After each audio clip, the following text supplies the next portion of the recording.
Let's go! Woo! Oh my goodness, I gotta praise the Atlanta Falcons again. No, I don't. I hate you guys so much, and it's a good day to be a Saints fan because we finally got rid of our treacherous coach.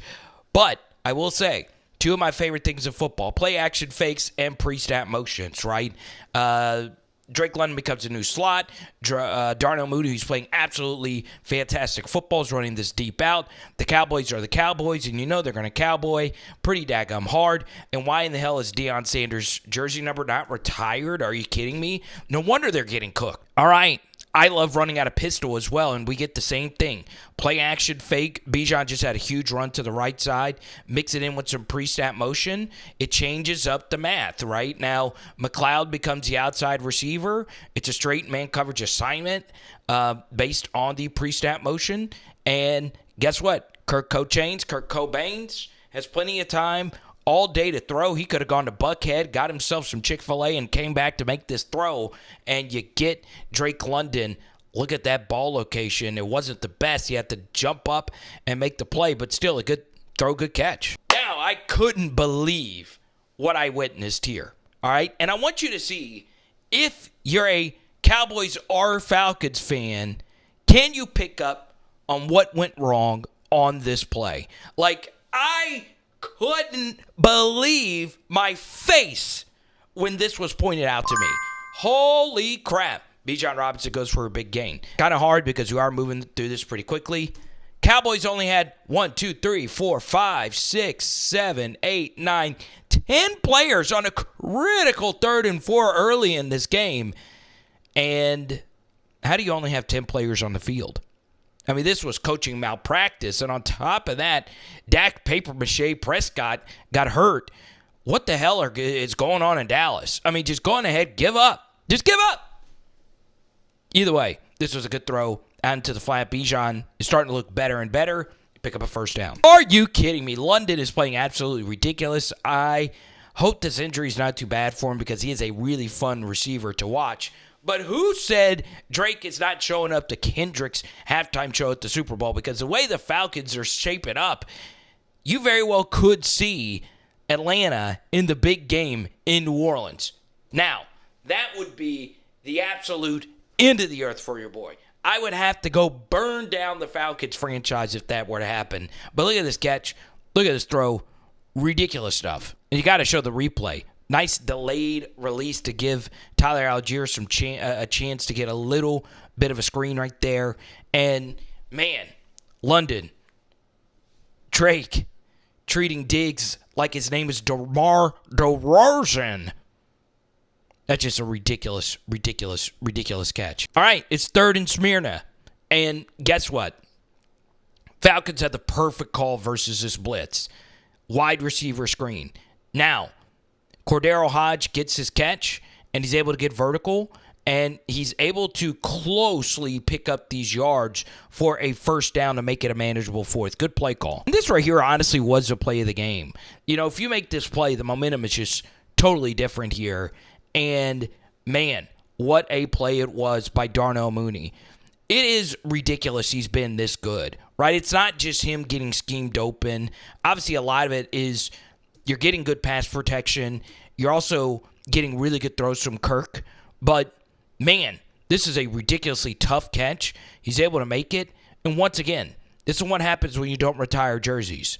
No one in Dallas should be wearing number 21. Rough day for Kyle Pitts. You know, he was the only receiver that basically didn't eat. And the thing is, he gives you absolutely nothing in pretty much every other facet of football. He is really good at fumbling the ball before the goal line. This is just a pathetic blocking rep. You know, they're trusting him to block Dallas's 4th-string rusher. It's okay if you get beat. I don't have a problem with getting beat. But I want you to see how lousy this effort is because he has eyes on the football, right? He's probably the only person that has clear eyes outside of Bijan Robinson. No effort to go try and jump on it, dive on it, or anything like that. Just a lackadaisical player. That's all there is to it. All right, so this is the Atlanta Falcons running my favorite play in all of football. It is called Hoss juke. It's how the New England Patriots won their first Super Bowl. Well, all their Super Bowls are Rob Gronkowski and Tom Brady, right? So it's go route from the slots, comebacks from the outside, and you're supposed to actually work this juke route over the middle, okay? The juke is basically just an option route, all right? So if they do show coverage that's way off the out, go ahead and throw the out. But normally it's read, fake like you're going out here and work the juke. And the juke is wide open here. All right, I'm a little shocked Kirk didn't throw that. But he says, hey, let me get it to Bijan Robinson, who's having a really good day. And that's just nasty. Absolute nasty tackle breaking ability right there to fall forward for all those yards. Good stuff. Here we go. It's 3rd and Forsyth. And obviously, if you're in this spot, you want to hit your checkdowns and make it a manageable 4th. Kirk is really good at this. You're not completing any of this vertical stuff. So just hit your underneath route right here. And look at this from Kyle Pitts. All right, as a tight end, I need you to break this tackle right here on Trevon Diggs, who might be the worst corner in the NFL, especially at cost right now. Just a really bad whiff. And it makes it a manageable 4th and a better field goal opportunity. And then this is just nasty, nasty, nasty design, right? You're an empty, and the slot corner blitz is happening. So this is a zero coverage, which means Kirk Cousins is responsible for one blitzer. Okay, the offensive line pick up your assignment. So if you're going to run something like this, you've got to give ground and trust that Darnell Mooney is going to be able to go around all this traffic and catch it, and they're picking on Trevon Diggs. I'm telling you, he's the worst corner in the NFL right now. Roll out to the right, and you're hoping that these verticals create traffic, which it does, and Kirk anticipates that. And this is honestly a ridiculous throw. And Diggs wanted a pick. Let's see, is this a pick right here? Kind of gets cut off. I'm a little too lazy to pull up the all-22. They're not going to call it. Or at least force them to throw the flag there. And it's a walk-in touchdown for Darnell freaking Mooney. Celebrate it, buddy. You're having yourself a mother effing season. All right. Teams have not been able to stop it. The Falcons in their trips bunch set. And what makes this very sexy is Drake London's not in the game. Kyle Pitts isn't in here. And you do have Mooney in here, right? So these are your deeper wide receiver options, and it still works, right? Teams have not been able to sort this stuff out yet, and Kirk does a really good job reading it, right? Teams just can't stop it for whatever reason, right? The Panthers couldn't stop it. Dallas couldn't stop it. Now, the ball security there is bad, but still, it's just good offense. Alrighty, Falcons fans, it's the 2-minute drill, and I want you to see how difficult it is to play quarterback in the NFL. Okay, so you get a pre-snap motion, and you're probably thinking this is some variation of zone, but watch what actually happens at the snap. You have a slot corner blitz. You also have a blitz coming from this direction, and because it is the 2-minute drill, you want to play quick, right? And the safety that was in the box goes all the way back center field. So a lot of things are open to the top, and normally you want to throw in the direction of the blitz, and you'll see that things were actually open. This was open to Pitts. This dig was also open to Hodge, and Kirk decides to throw the back shoulder, and, man, that ball location's good, but Diggs finally makes a play. All right, now we get to this 3rd and 6. All right, you have all three of your timeouts, about 1:30 left to go, and you do end up taking a sack on a 4-man rush. There is a lot of pressure here on the left side, and let's see if anything was even open. No. Everything is really well covered. Give Dallas a lot of credit. You know, one thing Kirk's going to be sick about on this play is he didn't feel out this pressure better, and he didn't step up into this pocket because this right tackle absolutely took this left side into the underworld.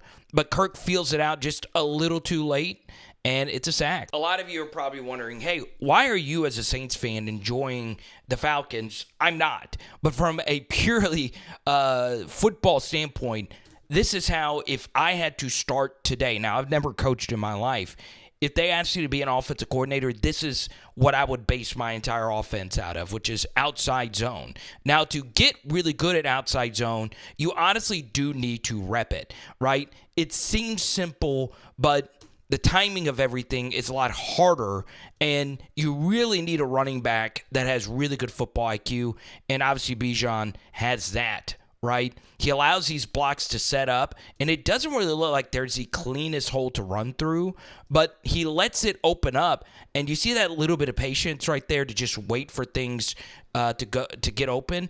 Then he makes that safety miss and powers through 50 right here for all these extra yards, right? It's really beautiful stuff. And pretty much right after that, man, this Cowboys defense, and this is why I love outside zone so much, is it honestly just stretches you so far from left to right, and I feel like it just stretches the defense just a lot more. All right, we then get to this touchdown by Ray McCloud. I think this was 2 plays after the run we just broke down, and this is just downright sexy offense, right? Once again, pre-snap motion, something that I love a lot of. It causes your defense to have to make a lot of different calls, and it changes up the assignments, especially if you're going to play man, okay? Now, the outside receiver becomes the inside receiver here, and he actually splits these receivers running the deep over. Now, what you're hoping for here is to hit something on the left side on a smash-ish kind of concept, okay? And when you look, Mooney is actually here for a touchdown, right? This is an absolutely nasty route right here from Darnell Mooney. Trevon Diggs, once again, is the worst corner of the NFL right now. He bites pretty hard right here, and this is there, but this is honestly a really good job by Kirk to not rip this. Dak actually ripped an interception doing this very thing. The cloud corner in the red zone is always a little bit more aggressive to get red zone picks. And because there's a linebacker right here, just because Mooney turned this corner really badly does not mean you have to throw this.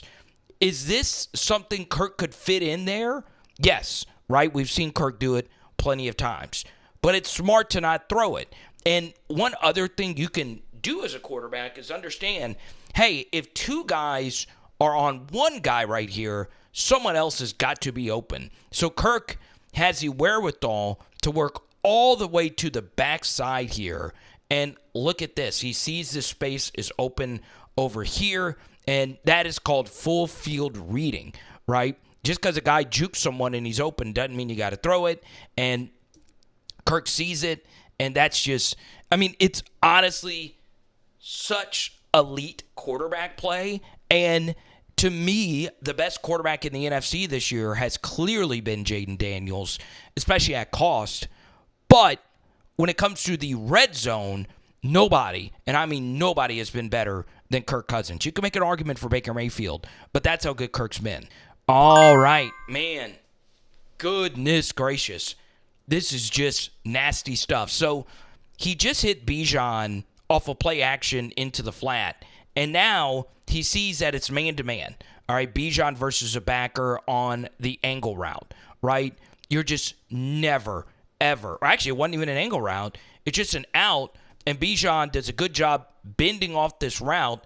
Kirk should have thrown this to Hodge. He's open, but he's able to fight through this, and look at this. This is just nasty quarterback play. Bang, okay? No scarier sight in the NFL than hitting Bijan right in the number, and, man, he looks like that other number 7 that used to play for the Falcons, and I'm not talking about young Hoku. He's still on the team, obviously. So I do want to shout out our friends at nooffseason.com, and if it is in your heart's desire, please drop a donation. It goes a long way for these independent film studies as we end here on a Tyler Algier run. Are the Falcons the best team in the NFC? Man, it is hard to say no right now. This team has so much positive momentum. And, you know, I will put Washington ahead of them. I would also put Philly ahead of them, even though Philly lost to this Falcons team. I don't know. I mean, they might be. They might be. So comment below, and we'll talk to you soon. It is Power Hour NFL. Boom! And tonight we are doing Raising Cane's.